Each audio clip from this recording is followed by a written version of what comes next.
তাই একটা কথা বলছি, হাম ওবিসি है जनाब, না ইজ্জত মিলতা है না এক সিট মিলতা है। Welcome to Yuvabharati YouTube channel. আবারও ওবিসি রিজার্ভেশন নিয়ে নতুন নোটিশ জারি হয়ে গেল। ওবিসি 17% হবে না 7% হবে, এই নিয়ে কিছুদিন আগেই দ্য টেলিগ্রাফ নিউজ পেপার তারা 17% ওবিসি রিজার্ভেশন নিয়েই চলবে বলে জানা গিয়েছিল। কিন্তু নতুন একটা নোটিশ জারি হলো ওবিসি রিজার্ভেশন নিয়ে।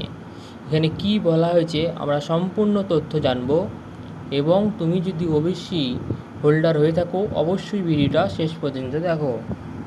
নোটিশে বলা হয়েছে যে 22 মে 2024 আগে নিয়োগ প্রক্রিয়া শুরু হয়েছিল এবং অ্যাপয়েন্টমেন্ট লেটার দেওয়া হয়েছে। তাহলে তাদের ওবিসি রিজার্ভেশন পুরনো নীতি প্রযোজ্য, মানে 17% ওবিসি সংরক্ষণ নিয়েই হবে।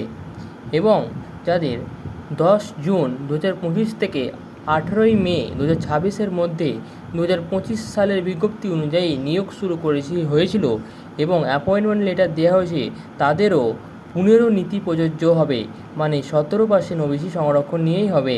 এবং ওই সময়ের মধ্যে নিয়োগ শুরু হলেও এখনও অ্যাপয়েন্টমেন্ট লেটার দেওয়া হয়নি, তাদের নতুন নীতি প্রযোজ্য, মানে ওবিসি সংরক্ষণ 7%ই দেওয়া হবে। এবং নতুন করে শুরু হওয়া সমস্ত নিয়োগই নতুন নীতি প্রযোজ্য, মানে 7% ওবিসি সংরক্ষণই হবে। এবং এরপরে যতগুলি পরীক্ষা হবে সেগুলিতেই ওবিসি সংরক্ষণ 7% অনুযায়ী হবে। এবং এই 7%-এর ওবিসি সংরক্ষণ পাবে 66টা জাতি। ওবিসি 7% হয় আমরা দুঃখিত, কারণ যে সমস্ত এরপর থেকে পরীক্ষাগুলি হবে ওবিসিতে কাট অফ পায় বেশি হবে, একবার জেনারেলের থেকে সমান। তাই একটা কথা বলছি, হাম ওবিসি है जनाब, না ইজ্জত মিলতা है না এক সিট মিলতা है।